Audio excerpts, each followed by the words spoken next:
Hello everyone, astro with M Singh में ma'am Singh आप सभी का बहुत बहुत स्वागत करती हूँ। शनि के गोचर पर मेरी जो सीरीज़ चल रही है इस पे आज हम बात करेंगे मिथुन राशि और लग्न वालों के लिए शनि का ये ट्रांजिट जो कि मीन राशि में हुआ है 29 मार्च 2025 को और 2.5 साल तक शनि इसी राशि में रहने वाले हैं। तो किस तरीके के परिणाम आपके लग्न और राशि पर दिखेंगे शनि के इस ट्रांजिट के। देखिए, as per your chart Shani आपके भाग्य भाव के स्वामी हैं और आपके अष्टम भाव के भी स्वामी हैं। भाग्य भाव और अष्टम भाव के स्वामी आपके दशम भाव में शिफ्ट हो रहे हैं, मींस कर्म भाव में ट्रांजिट कर रहे हैं। कर्म भाव में ट्रांजिट करने से क्या प्रभाव पड़ेंगे और इनकी दृष्टि का क्या प्रभाव पड़ेगा, ये हम इस वीडियो में डिस्कस करेंगे।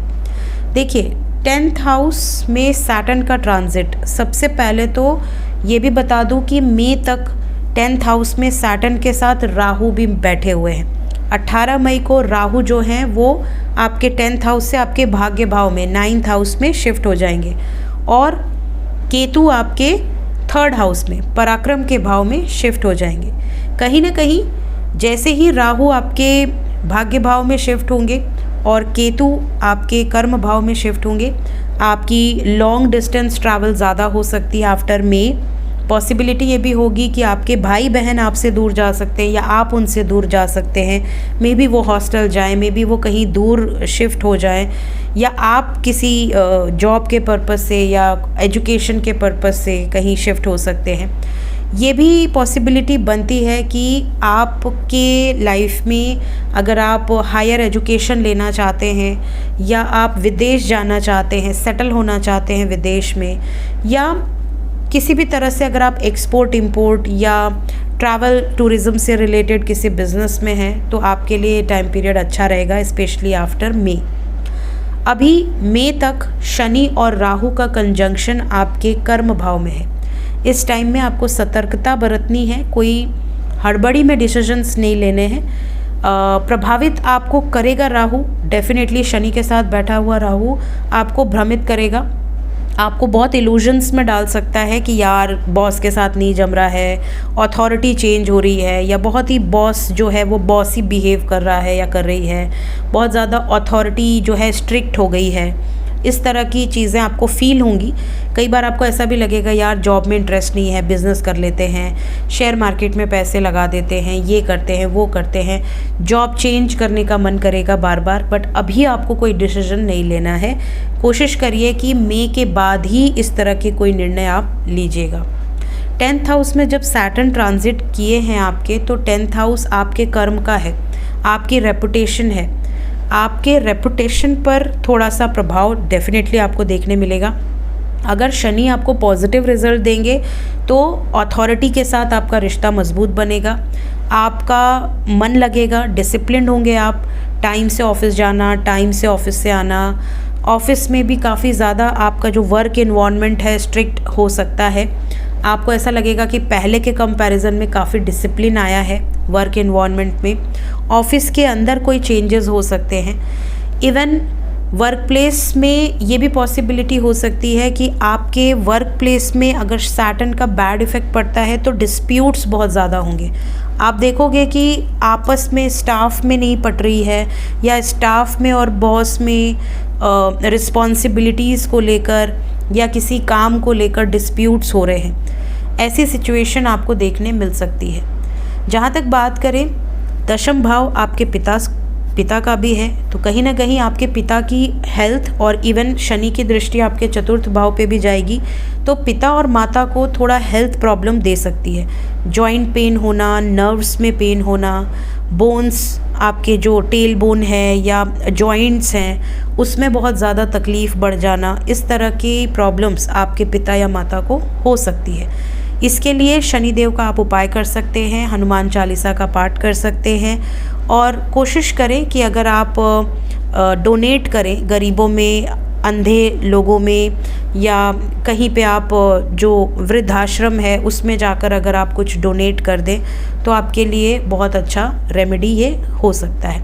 हनुमान चालीसा का दिन में 7 बार पाठ ज़रूर करना चाहिए अगर शनि के किसी तरीके के नेगेटिव परिणाम आपको मिल रहे हैं। साथ ही साथ शनि जब दशम में बैठेंगे तो ये तीसरी दृष्टि से आपके 12th हाउस को देखेंगे, 7वीं दृष्टि से चतुर्थ भाव को देखेंगे और 10वीं दृष्टि से आपकी मैरिज हाउस 7th हाउस को देखेंगे। तो कहीं ना कहीं 12th हाउस में जब शनि की दृष्टि जाएगी तो तीसरी दृष्टि सबसे ज़्यादा पावरफुल होती है। तो आपको कहीं ना कहीं हेल्थ वाइज थोड़ा सा ध्यान अपना रखना है। ये भी पॉसिबिलिटी है कि आप वर्क प्लेस और अपनी मैरिड लाइफ में थोड़ा बैलेंस बनाने में अपने आप को कमज़ोर फील करेंगे। आपको ऐसा लगेगा यार काम बहुत ज़्यादा है, घर में परिवार भी है, परिवार को भी समय देना है। वर्क प्लेस में और फैमिली लाइफ में बैलेंस बनाना बहुत ज़रूरी है।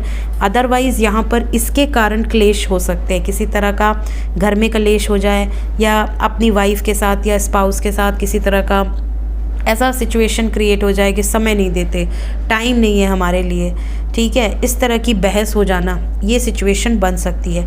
हॉस्पिटलाइजेशन भी पॉसिबिलिटी बनती है अगर शनि के बैड इफ़ेक्ट्स आपको देखने मिले, या हॉस्पिटल में या मेडिसिन में खर्च हो सकता है।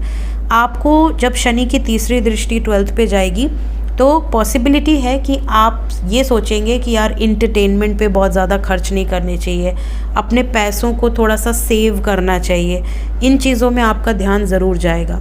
इसके अलावा कोशिश करें कि आप 24 घंटे में आधे घंटे ऐसे निकालें जब आप आइसोलेटेड रहें, जब आप मेडिटेट करें, जब आप अपने आप को अकेला रखें और थोड़ा सा अपने आप से जुड़ने की कोशिश करें। ये आपको डेफिनेटली करना चाहिए, स्पेशली जब शनि की तीसरी दृष्टि आपके 12th पे हो, ठीक है। किसी तरह के एक्स्ट्रा मैरिटल अफेयर में अगर आपका ध्यान जा रहा है या आप कोई ऐसा कार्य कर रहे हैं जो कि जैसे टैक्स बचाना, टैक्स न भरना, कोई इलीगल काम करना, क्योंकि कर्म भाव में शनि बैठे हैं और दृष्टि 12th में है, ब्लेम लगने का खतरा हो सकता है। 12th हाउस जेल यात्रा का भी है, तो कोई बिना प्रॉब्लम के हो सकता है आप किसी में इंटरफेयर कर दें और आपका नाम घसीटा जाए उसमें। तो किसी के पर्सनल मैटर में घुसने की कोशिश ना करें इस टाइम पीरियड में। ये चीज़ का आपको बहुत ज़्यादा ध्यान देना है, स्पेशली मई तक शनि के साथ राहु भी बैठे हैं, तो आपको ये चीज़ का ज़्यादा ध्यान देना है, ओके। इसके अलावा चतुर्थ भाव में दृष्टि जाएगी, वाहन सुख मिल सकता है इस टाइम पीरियड में। आप घर में कोई वाहन लेकर आए या आपके घर में कोई वाहन खरीदे, पॉसिबिलिटी है कि इस टाइम पे घर में कोई छोटे मोटे रिनोवेशंस भी हो सकते हैं। कोई प्रॉपर्टी में इन्वेस्ट करना चाहते हैं तो आफ्टर में आपके लिए इन्वेस्टमेंट के लिए सही टाइम है। अभी हो सकता है कि आप, क्योंकि 10th हाउस में पिशाच योग बना हुआ है, श्रापित योग है, कहीं ना कहीं हो सकता है गलत प्रॉपर्टी बाय कर लें, कोई ऐसा प्रॉब्लम हो जाए प्रॉपर्टी में जिसकी वजह से लीगल केस देखना पड़ जाए। इस टाइम पे थोड़ा सा सतर्क रहना है, इस चीज़ का ध्यान रखिए। मदर की हेल्थ को लेकर और घर में, क्योंकि चतुर्थ भाव आपके सुकून का है, आपके सुख का भाव है, तो वहाँ पर हो सकता है कि मेंटल पीस थोड़ी सी डिस्टर्ब शनि करे, क्योंकि शनि जब बैठते हैं अपने स्थान पर तो वो वहाँ उस स्थान से रिलेटेड पीड़ा ज़रूर देते हैं, और जहाँ दृष्टि डालते हैं शनि की दृष्टि और ज़्यादा पावरफुल होती है, तो कहीं ना कहीं मेंटल पीस थोड़ा सा डिस्टर्ब कर सकते हैं शनि। रेमेडी मैंने आपको ऑलरेडी बताई है, वो रेमेडी आप ज़रूर करें। इसके अलावा 7th हाउस पे दृष्टि जाएगी, तो 7th हाउस पे जब दृष्टि जाएगी तो अगर आपका कोई बिजनेस पार्टनरशिप है तो पार्टनरशिप में हो सकता है कि छोटे मोटे डिस्प्यूट्स हो जाएं, किसी बात को लेकर पॉइंट ऑफ व्यू ना मिले, तो इस तरह की सिचुएशन बन सकती है। इवन इन मैरिड लाइफ, अगर आप मैरिड हैं तो आपको बहुत अपनी ज़ुबान पर कंट्रोल करके और पीसफुली किसी भी सिचुएशन को हैंडल करने की कोशिश करनी है। अगर आप सिंगल हैं, शादी आपकी होनी है, शादी की एज है, शादी में थोड़ा सा डिले होने की संभावनाएं हैं, क्योंकि शनि डिले के कारक हैं, तो कहीं ना कहीं ऑब्स्टिकल्स आपकी मैरिज में आ सकते हैं।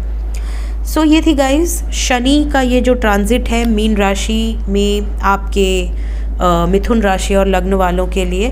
तो अगर आपको इस वीडियो से कोई ना कोई हेल्प मिली हो तो कमेंट सेक्शन में ज़रूर बताइएगा।